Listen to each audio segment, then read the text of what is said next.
Welcome back to Rider Guide. I'm Mitchell, and today is an exciting first impressions video because I got to go out to Arizona to be one of the first to get hands-on with the brand new Lectric X Peak. This is Lectric's new 26-inch fat tire e-bike, releasing at an astonishingly low price of $12.99. Lectric is the most popular e-bike brand in North America, and they're known for delivering amazing value at approachable prices, and this e-bike seems to hold true to that. So let's take a closer look at it and see what I liked and disliked from my time testing it.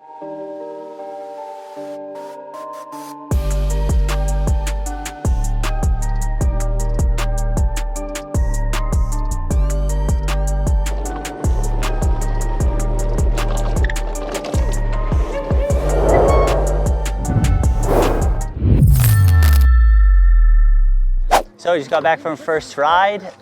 There's a lot to like. There's a few little things in there, but I'll cover those. But overall, really impressive for the price. I was really impressed with the way it handled the hills, with the way it handled the larger rocks and that kind of stuff, because that's like some legit mountain biking in there. And so considering that this is a $1,300, $1,200 e-bike, it was really impressive. Got a little time one-on-one with the Lectric X Peak. One of the key characteristics of this bike is that they're leaning a little bit more into the mountain biking aspect than other 26-inch fat tire e-bikes. So it's fully certified, e-mountain bike certified. It's the whatever the 4000 certification is. And so that means it can handle the most extreme impacts and that kind of stuff. So that's super cool. I just got to take it out on an actual mountain biking trail. It really held its own.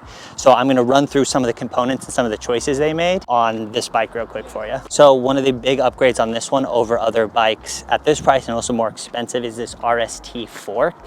And so super plush. You can see how plush it is. You get 80 millimeter of travel there. This fork is also one of the only forks at this price, at the $400, $500 price point, that is certified for e-mountain biking. And then you get a Cane Creek headset. So this is a legit mountain biking headset here. And you also get some really nice wide handlebars. And the nice part is that, like any mountain bike that you buy, you can always upgrade the bars really easily on this bike if you want to do something a little bit more intense. If you want some carbon bars, if you want some 800 millimeter bars, you can make that switch really easily. So if you're familiar with e-bikes, then this cockpit probably looks pretty familiar. You've got your typical Shimano 7-speed. The only thing I don't like about this is that it's the typical cruiser style shifter, and when you're mountain biking, it's a bit of a reach to get to it. It would have maybe been nice to see a different gear setup where it was a little bit more reachable, especially with the throttle here. And that's the other thing I want to talk about, is they went to a thumb throttle, which I really, really like, and I like this style of thumb throttle a lot. It's like the perfect level of sensitivity.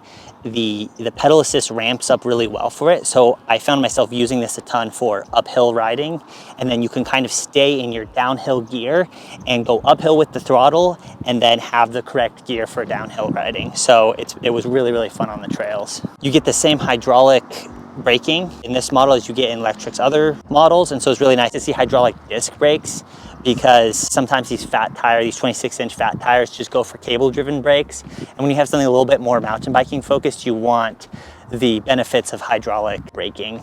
Another thing I really like is the flats, the flat mountain biking style pedals that you get. This is really nice to see rather than the typical plastic ones. These are nice and flat. They have the studs so your feet don't come off. You can tell they've made a number of really deliberate decisions to make this much more friendly for people who want kind of an entry-level e-mountain bike, something that can handle not the craziest trails, but can handle your average trail stuff like what you see behind me. This had no problems, super cushy. Overall, I'm really impressed with just the two small things standing out to me being the shifter, maybe not being ideal for mountain biking, and then the fork being a little bit too plush sometimes, and with my weight it bottoms out a little. At least on this pre-production model, they say that they're going to have a stiffer spring in it and that it won't bottom out as much for heavier riders, and the preload will be adjustable more on the production model. So ideally for mountain biking, you usually want a mid-drive motor because it measures the resistance and works with you to pedal. But as far as hub motors go, this is the best hub motor I've encountered in a mountain bike style e-bike, because it has very progressive levels of pedal assist, and rather than scaling up the top speed, it scales up the power to the motor. So in the lower pedal assist modes, you're getting lower wattage.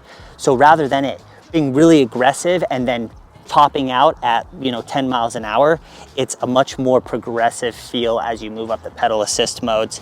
And it also doesn't kick in super hard. It's got a little bit of a wind up in a good way, so that when you're out on the trails, if you give it a little bit of throttle or a little bit of a pedal, it doesn't jerk forward. You have a very progressive, smooth feel while you're riding. This has been Mitchell with Rider Guide with the Lectric X Peak.